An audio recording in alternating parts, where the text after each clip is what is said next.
حضرت مولا علی شیر خدا کرم اللہ تعالی وجہ الکریم کو نبی پاک صلی اللہ علیہ وسلم نے دو سواروں کے ساتھ بھیجا تلواریں دے کے، فرمایا تمہیں مقام خاک پر ایک خاتون ملے گی جو ایک خط لے کے جا رہی ہے قریش مکہ کے نام مدینے سے، تو اس کے پاس سے تمہیں وہ خط ملے گا تو وہ خط لے کے آؤ۔ حضرت مولا علی شیر خدا کرم اللہ تعالی وجہ الکریم دو صحابہ کے ساتھ وہاں پہنچ گئے، اس خاتون کو اسی مقام پہ پا لیا جہاں نبی پاک نے بتایا تھا۔ اب سفر میں یہ طے نہیں ہوتا کہ کہاں ملاقات ہوگی، طے نہیں ہوتا، لیکن حضور نے طے کر کے بتایا، فرمایا مقام خاک پہ ملے گی۔ تو حضرت علی کہتے ہیں وہی ملی جہاں مدینے والے نے بتایا تھا۔ ابھی تک لوگوں کو حضور کے علم شریف کی دلیلیں نہیں مل رہی، جہاں بتایا تھا وہیں عورت ملی۔ تو حضرت علی کہنے لگے وہ خط لا، کہنے لگی کون سا خط؟ کوئی شے نہیں۔ اب اس کا جو تھیلا تھا سامان والا وہ تلاش کیا، گھوڑے یا اونٹ پر سوار تھی، ساری تلاشی لی، جو اس کے پاس چیزیں تھی وہ ساری اس سے دیکھ لی، خط ملا کوئی نہیں۔ اب ایک صحابی بیچ میں سے کہنے لگے علی پتہ نہیں اب یہ خط کہاں چھوڑ رہی ہے، کیا معاملہ ہے، تو اب کیا کریں، یہ خاتون بھی ہے۔ تو حضرت مولا علی شیر خدا نے تلوار نیام سے باہر نکالی، آپ فرمانے لگے بی بی دو حرفی بات ہے، میرے رسول نے کہا خط تیرے پاس ہے، چاند ٹوٹ سکتا ہے، تارے جھڑ سکتے ہیں، حضور نے فرمایا تو خط تیرے پاس سے نکلے گا۔ ہاں بات ختم ہو گئی، جو دن کو کہہ دیا دن ہے تو دن نکل آیا، اور جو شب کو کہہ دیا شب ہے تو رات ہو کے رہی، اور خدا نے ان کی زبان کو وہ اختیار دیا کہ جو نکلی منہ سے ان کے وہ بات ہو کے رہی۔ خط تیرے پاس ہے تو نے دینا ہے، اب یہ بتا تو نے کیسے دینا ہے تیرے پاس، بتا کس طرح دے گی۔ جب اس نے مولا کائنات کی بات سنی اور شیر کے شیروں والے تیور دیکھے تو اس نے اپنے بال کھولے اور خط نکال کے دے دیا، کہنے لگے یہ خط ہے۔ حضرت مولا علی نے اس صحابہ کی طرف دیکھا اور فرمانے لگے دیکھا میرے محبوب کے غلاموں خوش ہو جاؤ، حضور کی زبان نور سے جو نکلتا ہے حق اور سچ ہی نکلتا ہے۔ اپنی طبیعت میں یقین لائیں، حضور نے کہا ہے کہ نماز پڑھو تو روزی میں برکت ہوگی، تو انشاءاللہ ہوگی، تو پھر اذان کے ٹائم دکان بند کرنی ہے، نماز سے چھٹی نہیں کرنی، مسجد آنا ہے۔ دیکھیں ہمیں زینت دی گئی ہے داڑھی کے ساتھ، تو اگر ہماری زینت داڑھی میں ہے تو پھر زینت داڑھی ہی میں ہے، پھر بغیر داڑھی کے۔ میری بات کی سمجھ آ رہی ہے؟ میں دوستوں سے اکثر گزارش کرتا ہوں کہ بغیر داڑھی کے کوئی بندہ ساج سنور کے نکلے تو لوگ کہتے ہیں پیارا لگ رہا ہے، یہ بھی تعریف ٹھیک ہے، لیکن داڑھی والا آدمی کبھی وضو کر کے نکلے تو تعریف اس کی بھی ہوتی ہے، لیکن پتہ کیا کہتے ہیں کتنا نورانی چہرہ ہے۔ اب بالکل رنگ ہی بدل گیا تعریف کا، ہوئی تعریف ہی ہے، پہلے بھی تعریف ہوئی تھی تو اب بھی تعریف۔ تو اللہ رسول کی باتوں پر مکمل اعتماد، مکمل یقین۔ اور یہ جو ہمارے طبیعتوں میں اب لوگ مایوسیاں پیدا کرتے ہیں نا، بہت زیادہ مایوسی پیدا کرنے والوں کی لمبی تعداد ہے، بڑی لمبی، ان سے بھی جان چھوٹ جائے گی، آپ مضبوط ہو جائیں گے ذہنی طور پر۔ یاد رکھیں کہ وہ بندہ کمزور نہیں ہوتا جس کا جسم تھک جائے، میں نے کہا وہ تو سویرے ٹھیک ہو جائے گا، سوئے گا تو سویرے اٹھے گا تو ٹھیک ہے۔ جس کا دماغ تھک جائے، جو بالکل یہ لوگوں نے مایوس کر دیا، کچھ بھی نہیں ہو سکتا جی، غریب آدمی کیا کر سکتا ہے جی، آپ ایسے ہی رہیں گے جی، چھوڑیں جی، آپ آگے نہیں جا سکتے۔ کچھ میری طرح کے لوگوں نے بھی پریشانی پیدا کی، انہوں نے کہا جی وہ تو داتا صاحب تھے، آپ نہیں اتنے نفل پڑھ سکتے۔ یہ کہاں لکھا ہوا ہے جی، یہ کس نے کہا ہے؟ وہ تو فلانے بزرگ تھے، آپ نہیں، وہ کیوں نہیں کر سکتے بھائی؟ وہ بزرگ بھی وہی قرآن پڑھتے تھے جس کی ہم تلاوت کرتے ہیں، ان کے لیے بھی حضور نے وہی سنت چھوڑی تھی جو ہمارے لیے چھوڑی۔ ایک ملنگوں کا ٹولہ ہے، وہ بھی بڑی پریشانیاں پیدا کرتا ہے، وہ کہنے تینوں کسی نے کچھ کیتا ہے، وہ بھی بندہ گیا سرے سے، کام سے گیا۔ وہ خدا کے بندے، ہمارے ہاتھ میں رب رسول کا دامن ہے، کوئی کچھ کر بھی دے تو مدینے والے نے فرمایا تو سورت بقرہ پڑھا کر گھر میں، جن کیا شیطان بھی تیرے گھر سے دوڑ جائے گا۔ تو آپ ذہنی طور پر اپنے آپ کو کمزور نہ کریں، طاقتور بنیں اور بڑی بات کریں، بڑی۔ جو لوگ دائرہ محدود کرتے ہیں وہ کمزور ہو جاتے ہیں۔ ہمارے اللہ کے بندے چلے تھے کہاں سے پہنچے کہاں۔ خواجہ معین الدین صاحب رحمۃ اللہ علیہ، بڑی بڑی بلڈنگیں، بڑے بڑے جو ہیں وہ یونیورسٹیاں، آستانے اب بننے لگے ہیں۔ آپ پڑھیے خواجہ صاحب رحمۃ اللہ علیہ کو تو ہندوستان میں خیمہ لگانے کی جگہ نہیں دیتے تھے لوگ۔ یہاں خیمہ لگاتے تو کھیڑ دیتے تھے، وہاں لگاتے تھے تو کھیڑ دیتے تھے۔ پھر انہوں نے یہ نہیں کہا کہ مجھے تو جگہ نہیں مل رہی، تو وسائل آئیں گے تو کچھ چیز بنے گی، کوئی ادارہ بنے گا تو کام ہوگا۔ یہ لوگ تو چلتے پھرتے ادارہ تھے۔ ہاں یہ فقیر تھے، جہاں بیٹھ جاتے تھے وہاں جلسہ ہو جاتا تھا، جہاں چلنے لگتے تھے وہاں جلوس ہو جاتا تھا۔ یہ لوگ میرے مجلس تھے، اس لیے انہوں نے اداروں پہ توجہ نہیں دی، بندوں پہ توجہ دی۔ درختوں کے نیچے، یہ حضرت محدث اعظم پاکستان رحمۃ اللہ علیہ کا عرس آ رہا ہے 1-2 دن میں، درخت کے نیچے بیٹھ گئے پڑھانا شروع۔ کسی نے کہا حضرت ادارہ نہیں بنانا، فرمایا وہ مستری بنایا کرتے ہیں، وسائل آئیں گے تو کہہ دیں گے کسی مستری، ہماری ڈیوٹی پڑھانا ہے، درخت کے نیچے بھی پڑھائیں گے۔ اور پڑھایا تو مزہ لے کے پڑھایا، کمال کرتی۔ ایک ان کے شاگرد دبے مفتی مجیب الاسلام اعظمی رحمت اللہ علیہ، وہ کہتے ہیں میرا بھی کھانا کہیں سے آتا تھا تو صحیح نہیں آتا تھا، تو استاد جی جو کہ ابھی نئے نئے آئے تھے ہجرت کر کے پاکستان، ان کا کھانا گھر سے پکتا تھا، وسائل زیادہ نہیں تھے کہ وہ مجھے بھی کھلا سکیں، لیکن استاد تھے نا، ایسا نہیں تھا کہ بچے رکھ لیے خانقاہ پہ تو وہ اس لیے رکھے کہ وہ آنے والوں کو پانی پلائیں گے، چائے پلائیں گے۔ 7 سال بیت گئے، بیچارے نے قرآن مجید نہیں حفظ کیا، اس کا استحصال ہوا، اسے پڑھنے نہیں دیا گیا، اور پتہ نہیں کس کس نوعیت کا ظلم ہوا، خیال ہی نہیں کیا کہ یہ کس طرح ماں نے کلیجے سے دور کر کے ہمیں دیا۔ مفتی مجیب الاسلام رحمت اللہ علیہ فرماتے ہیں کہ حضرت کیا کرتے کہ جو میرا کھانا آتا نا وہ ٹھیک نہیں ہوتا تھا، کئی دفعہ رات کی روٹیاں بھی مجھے دے دی جاتی، تو حضرت کیا کرتے، کہتے پتر یہ تیرے والا مجھے بڑا پسند تھا، تو اپنی روٹی دے دے، میں کھا لیتا ہوں، تو میری آئے گی تو کھا لینا۔ فرماتے میں حضرت جب میرا کھانا کھاتے تو میں رویا کرتا، میں روتا، اور جو اپنا کھانا آتا وہ مجھے دیتے۔ جب اس رنگ میں نا اگر کوئی شعیب آئے میسر، پھر شوانی سے کلیمی 2 قدم ہے، اللہ کرے کو مل جائے نا ایسا جو اس طرح پیار کرے، تو بہت سارے لوگ نکھر کے سامنے آ جائیں گے۔ کیونکہ باتیں زیادہ نہیں کرنی، سمیٹنے کی طرف آتا ہوں۔ یقین مضبوط کریں، ایمان مضبوط، اور کچے لوگ جو آپ کا ذہن الجھاتے ہیں ان سے بچیں، جو ذہنوں میں افتراق پیدا کرتے ہیں ان سنگتوں صحبتوں سے بچیں۔ پھر فرمایا وَقَانُوا يَتَّقُونَ، وہ لوگ متقی ہوتے ہیں۔ تقوی کا معنی ہے محتاط زندگی گزارنا۔ توبہ کا مطلب ہوتا ہے اپنے پچھلے تمام گناہوں سے اللہ کے حضور معافی مانگنا۔ میں بھی جانتا ہوں، آپ بھی جانتے ہیں کہ اگر ہم نے کسی شخص کے ساتھ زیادتی کی ہو تو معافی کا کیا طریقہ ہے۔ ایسا تو نہیں ہوتا کہ آپ اس کے سامنے بیٹھیں اور بیٹھ کے آپ کہیں معاف کر دے، معاف کر دے، معاف کر دے، معاف کر دے۔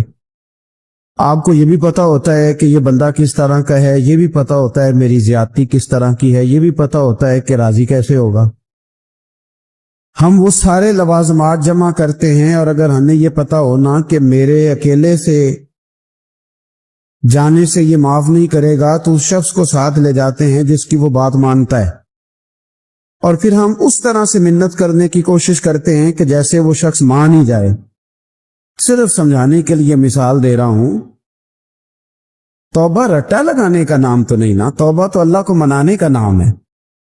ایک شخص اپنے گناہ چھوڑنے کا ارادہ ہی نہیں کر رہا، اور وہ اپنی غلطی کو غلطی تسلیم ہی نہیں کر رہا، اور اپنی غلطیوں سے وہ پیچھے ہٹنے کو 2 قدم بھی تیار نہیں، تو توبہ کوئی رٹا لگانے کا نام تو نہیں۔ آپ توبہ طوطے کو رٹا دیں تو طوطا توبہ توبہ پکارتا رہے تو اس کو وہ چیز تو نہیں حاصل ہونے لگی۔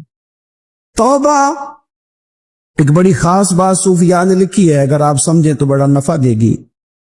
وہ کہتے ہیں جس طرح گھر چھوٹا بنانا ہو یا بڑا بنانا ہو، زمین تو درکار ہوتی ہے کہ نہیں؟ زمین ہوگی تو گھر بنے گا، چاہے وہ چھوٹی سی کٹیا بنے یا بہت بڑا محل بنے، زمین کا ہونا ضروری ہے۔ اسی طرح آپ نے نیک اعمال تھوڑے کرنے ہیں یا زیادہ کرنے ہیں، توبہ کا ہونا ضروری ہے۔ توبہ وہ زمین ہے جس کے اوپر آپ نیک اعمال تعمیر کریں گے. اگر توبہ نہیں ہے تو پھر کوئی بھی نیک عمل آپ کے پاس ہو ہی نہیں سکتا. آپ پچھلے گناہوں سے رجوع کریں اللہ کی طرف. آپ کہیں کہ میرے اندر یہ غلطی ہے, میں توبہ کرتا ہوں. ان العبد اذا اعترف, اعتراف جرم کریں, پھر اللہ کے حضور رجوع لائیں. ہمارا یہ حال ہے کہ ہم جتنی بھی توبہ کرتے ہیں, جس قدر بھی استغفار پڑھتے ہیں, اس کو ایک وظیفہ سمجھ کے پڑھ لیتے ہیں. بھئی یہ بھی اچھا ہے, برکت سے خالی نہیں. لیکن توبہ کا حقیقی مفہوم یہ ہے کہ انسان اپنا محاسبہ کرے, اپنی پچھلی ساری زندگی اپنی آنکھوں کے سامنے لائے. اگر وہ سمجھتا ہے کہ اس حال میں مر گیا تو میرے لیے مشکل ہوگا منہ دکھانا اللہ رسول, تو پھر وہ فوراً سے پہلے اپنے گناہوں سے رجوع کرے اور اللہ کے حضور توبہ کرے. یہ توبہ کا مفہوم ہے. میرے رسول پاک صلی اللہ تعالی علیہ وسلم نے اپنی امت کو اس طرف خاص رغبت حضور نے اپنی امت کی کرائی. رب بڑا مہربان ہے, بڑا ہی کریم ہے. وہ تو کسی بندے کی اونٹنی اگر کبھی گم ہو جائے صحرا میں, اور اس طرح گم ہو کہ پیسے بھی اونٹنی پہ ہو, کھانا بھی اونٹنی پہ ہو, کپڑے بھی اونٹنی پہ ہوں, علاقہ بھی صحرا کا ہو, اور اس نے کسی ٹہنی کے ساتھ باندھی ہو, پھر وہ سو جائے, سو کے اٹھے تو اونٹنی غائب ہو. اب وہ اتنا پریشان ہو کہ آگے پیچھے دائیں بائیں دیکھا تو پتا چلا کہ اونٹنی تو غائب ہو گئی, نہ کھانا ہے, نہ پیسے ہیں, نہ کپڑے, نہ سواری ہے, علاقہ صحرا کا ہے, پیدل جا بھی نہیں سکتا. تو فرمایا جس طرح وہ بیٹھ کر موت کا انتظار کرنے لگتا ہے, اور وہ منتظر تھا کہ اب موت ہی آئے گی, اب کوئی اور سہارا نہیں. فرمایا اچانک اگر اونٹنی سامنے آ جائے تو اسے کتنی خوشی ہوگی. یا رسول اللہ اسے تو بڑی خوشی ہوگی. فرمایا جب رب کا بندہ توبہ کرتا ہے تو اللہ کو اس سے بھی بڑھ کر خوشی ہوتی کہ بندہ توبہ کر گیا, اپنے گھر واپس آ گیا ہے, اس نے بات مان لی. ہمارا اصل مسئلہ احساس کا ہے, توبہ کا نہیں. جب تک اپنی غلطیوں کا بندہ محاسبہ نہیں کرتا, جب تک احساس پیدا نہیں کرتا, وہ محسوس نہیں کرتا کہ میں غلط ہوں, مجھے ٹھیک ہونا چاہیے, تب تک توبہ کا ہے. آپ دیکھیں نا صحابہ کرام کا مزاج کیا, چھوٹی چھوٹی چیزیں ہیں لیکن وہ دوڑ کے آتے ہیں, کہتے ہیں یا رسول اللہ غلطی ہو گئی, اور اپنے آپ کو پیش کرتے ہیں. ایک خاتون نے آ کے پیش نہیں کیا کہ یا رسول اللہ میرے پیٹ میں ناجائز بچہ ہے, مجھے پاک کر دی. کوئی پکڑ کے نہیں لایا, کسی نے آ کے اسے گرفتار نہیں کیا, مقدمہ نہیں کرایا, پرچہ نہیں درج کرایا, 14 دن کے ریمانڈ کے بعد نہیں مانی, خود آئی اور آ کے کہا حضور میرے سے غلطی ہو گئی, یا مجھے معاف کر دیں. تو رسول پاک صلی اللہ تعالی علیہ وسلم نے بچے کی ولادت کے بعد اسے دوبارہ بلایا, کہا بعد میں آنا. وہ آئی, اسے سنسار کیا گیا. تو جب کسی شخص نے کہا نا کہ یہ تو بڑی نفس کے ہاتھوں گرفتار عورت تھی اور کتنا بڑا جرم کیا, تو پھر حضور نے پتہ کیا فرمایا, فرمایا چپ کر جاؤ, تم نے گناہ دیکھا ہے, تم نے اس کا احساس نہیں دیکھا. جب تک احساس گناہ اور احساس زیاں پیدا نہیں ہوتا, اس کی وجہ یہ ہے, امام غزالی رحمۃ اللہ علیہ فرماتے ہیں جو مومن ہوتا ہے نا, مومن وہ دھاگے کے برابر گناہ کرے تو وہ محسوس کرتا ہے کہ پہاڑ کے برابر گناہ ہے میرے اوپر, اور جو منافق ہوتا ہے نا وہ پہاڑ کے برابر گناہ کر کے کہتا ہے یہ تو دھاگے کے برابر ہے, محسوس ہی نہیں کرتا کہ میں نے اتنے جرم کیے. وہ تسلیم کرنے کو تیار نہیں ہوتا. جب تک تسلیم نہیں کرتا تب تک توبہ کا کوئی معنی سمجھ میں نہیں آتا. اور توبہ کریں تو پھر توبہ نہ, اور بھائی جس نے ماننا ہوتا ہے وہ تو اشارے سے بھی مان جاتا ہے, اور جنہوں نے نہیں ماننا نا, میں کئی دفعہ کہتا ہوں یہ میرا جو دور ہے یہ سیانے لوگوں کا دور ہے. سمجھدار زیادہ ہیں, اور سمجھدار بھی اس طرح کے سمجھدار نہیں جس طرح کا معاملہ فہم سمجھدار ہوتا ہے. سمجھدار چالاک قسم کے, اپنے حق میں سمجھدار اور اپنے ذہن کے مطابق فیصلہ کرنے والے لوگ. پھر ہم بہت ساری جگہوں پہ ٹامک ٹونیاں کھاتے ہیں. جس نے ماننا ہے اس نے اشارے سے بھی مان جانا ہے, اور جس نے نہیں ماننا اس نے کہنا مجھے 24 سال ہو گئے فلانی جگہ جمعہ پڑھتے پر میں ماننے کو تیار نہیں ہوا. نہیں نہ ماننا تو مجھے 20 سال ہو گئے فلانی جگہ جاتے آتے, بس نہیں ماننا تو پھر مزاج نہیں ہوتا. جس نے ماننا ہے, حضرت فضیل بن عیاض رحمۃ اللہ علیہ ڈاکو تھے, اور نرے ڈاکو نہیں تھے, ڈاکوؤں کے سردار تھے.